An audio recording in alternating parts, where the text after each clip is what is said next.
Like for example cutting their bodies to pieces and scattering them around the continent is actually the minimum you can do.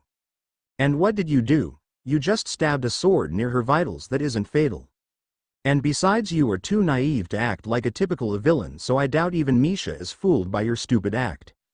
Although I would like it if you could word it with some kind words, but yeah Sasha, your acting is too horrible, said Rimuru as she appeared from the passage with Misha.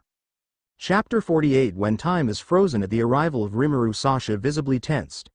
The look that she gave as though all her plans were revealed even before it was executed. That's impossible, right? I planned for this all my life and didn't even mention anything to anyone.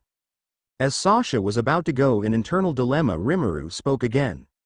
Sasha, while I respect your wish to replace yourself with Misha, that is not what she wants. How did she know? Sasha screamed internally. So let me give an alternative.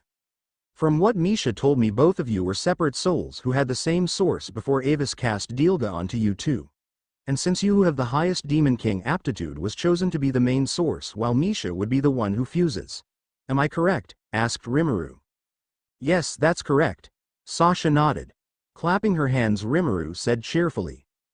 Then answer is quite simple, you just have to use a time reversal spell and go back in time to fuse with your sources after the spell was cast. I see if both half sources merged with their future selves at the same time, making the conditions for fusion magic done. And there would be no need to forcibly fuse with each other as they're already fused. Finished Anos as he analyzed the solution Rimuru proposed. Hey guys, if you find this reason bullshit, just leave comment for a good one. That sounds good and all, but we need a huge amount of magic power to cast the spell, Sasha voiced out. Both Anos and Rimuru looked at each other and smiled. Haha, leave it as both of them said at the same time. A blood-red magic circle manifested under their feet. Sasha, who looked at this, marveled at it before exclaiming, this is an origin magic. As someone who for the last 10 years studied to create the perfect spell for her cause, she naturally knew about origin magic. And she personally tried to make her one too, as in origin magic you borrowed the source of someone powerful than the caster. Yes, this is origin magic, which lets your source travel back in time. And for the lack of magic power, Rimuru will support it. But for this origin magic to work, you must follow one crucial instruction.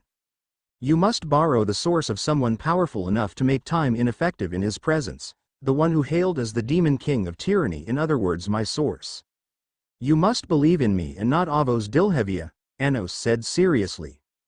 Both Sasha and Misha nodded. With this as a signal, Rimuru began to supply magic power to the spell, making it glow more brightly. And just when Anos was about to activate it, someone broke through the roof and was about to stab Anos when Rimuru stopped it with her finger. Looking at the assailant, Rimuru remarked, Anos, when we are done with this you better clean this mess up. Saying so, she forcefully took the sword from Avis and threw it like a javelin while impaling Avis to the wall that cracked at the impact. Dusting her hands, she turned to Anos and said, with that disturbance taken care of, we can continue on what we were doing. Anos nodded, not minding that one of his subordinates was impaled on the wall. Even though he sensed him a bit later than Rimuru, he would have done the same thing, as this ritual is way more important now. Ingdu. The world turned, stopped moving. Soon their surrounding began to crack and they were transported to a black and white world. Not liking the atmosphere, Sasha asked, Hey Anos, what's happening here? Did the spell malfunction? No, the spell worked perfectly. We are now in a state where time is frozen. Oh, so why are we here then? Well, we are here because the person guarding time has summoned us, and whenever one is trying to change the past, he will appear. Like taking his words as a cue, the space in front of them began to be sliced. Enlarging the space that was cut, a pair of hands wearing white gloves appeared. Grasping the space, they wrench it open further and a figure slowly appears. It's wearing a white robe with a hood, and no matter how hard you stare with your demon eyes, you won't be able to see its face. Of course, it's impossible, as this guy doesn't even have a face to begin with. Nay. Arnos, who the hell is that? Sasha asks me again. Yugo Ra Raviaz, the guardian deity of time. Simply put, it's the god responsible for protecting and keeping the order and flow of time. It was Rimuru who answered her question this time, as Anos was stabilizing the effects that this god did to disrupt the spell. God. I only heard of them as legends, said Misha as she looked at the being who her magic eyes couldn't see the origin. Well, that's normal, as you see, gods are unlike demons or humans, don't need to socialize themselves as they think just because of them being the order we all should just be their minions. Rimuru spat with visible annoyance in her voice. She never had a good impression on gods. What she meant to say is that gods do not like mortals doing something they specialize in. Hey, I would appreciate it if you just ignore this. I am only saving one demon after all, said Enos as he addressed TGE god that is glaring at him. Won't permit, the past shall not be altered, mortals shall be punished. Saying so, the god sliced the air next to him again, forming a tear that broke through space.